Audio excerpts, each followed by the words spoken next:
Hi guys. Hi Rachel. Hi, how are Guess you? what? I'm fine. Guess what I'm about to talk about? Mm-hmm.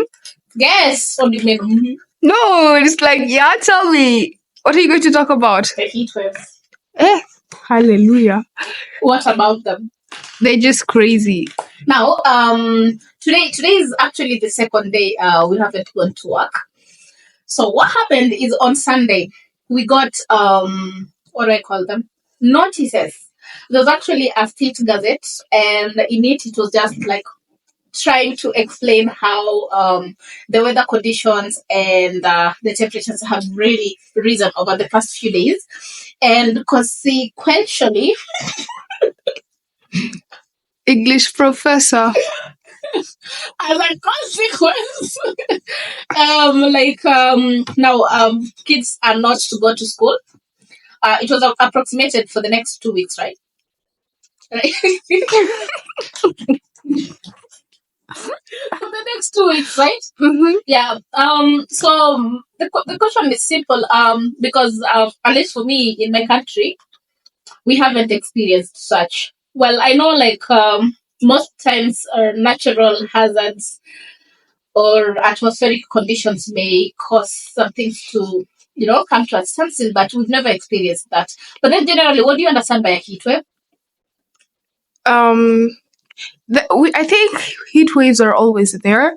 I just think because of the extreme, what is it called? I just think because of the global warming, things are just getting much more warmer. So And then when I think heat waves are always there, but then now they're just becoming more extreme. when do people get dangerous. to conclude that there's actually a heat wave?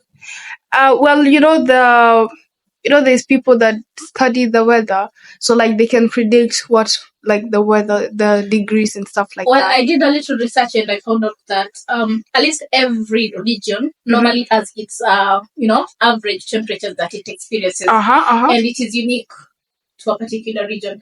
So when that temperature goes above the average, let's say our average here is It becomes 30. dangerous. When it goes above that and it is experienced for maybe between 3 to 5 consecutive days, then we can say that there is a heat wave.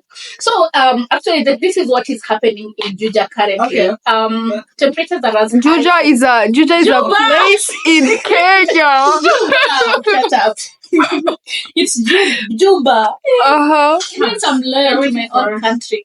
Yeah. So when the temperatures have risen, so we experience extreme temperatures up to 40 degrees. I mean, it's so hot. Till 45 to be. Yeah, it's estimated that it will even go higher in the next 2 weeks. It's so high to the extent that actually at least the rooms have ACs. So when someone gets out, the air is so thick you cannot even breathe.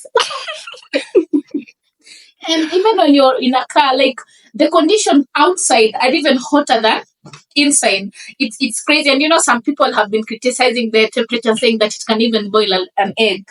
I haven't tried that, but perhaps we should try.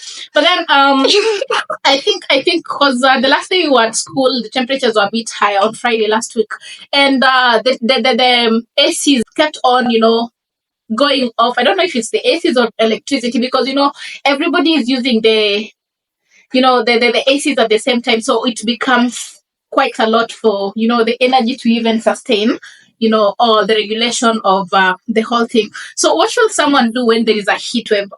The most recommended measure is hydrating. So you make sure you have a lot of water so that your body stays hydrated, and then the next the other one is just you stay in cooler places, so you don't have to go out between is it 11 to 4 or 9 to 4? It's more of like 11 to maybe 2, 3 actually. Yeah. And then 4 it cools down a bit. And then of course for kids they have to stay indoors.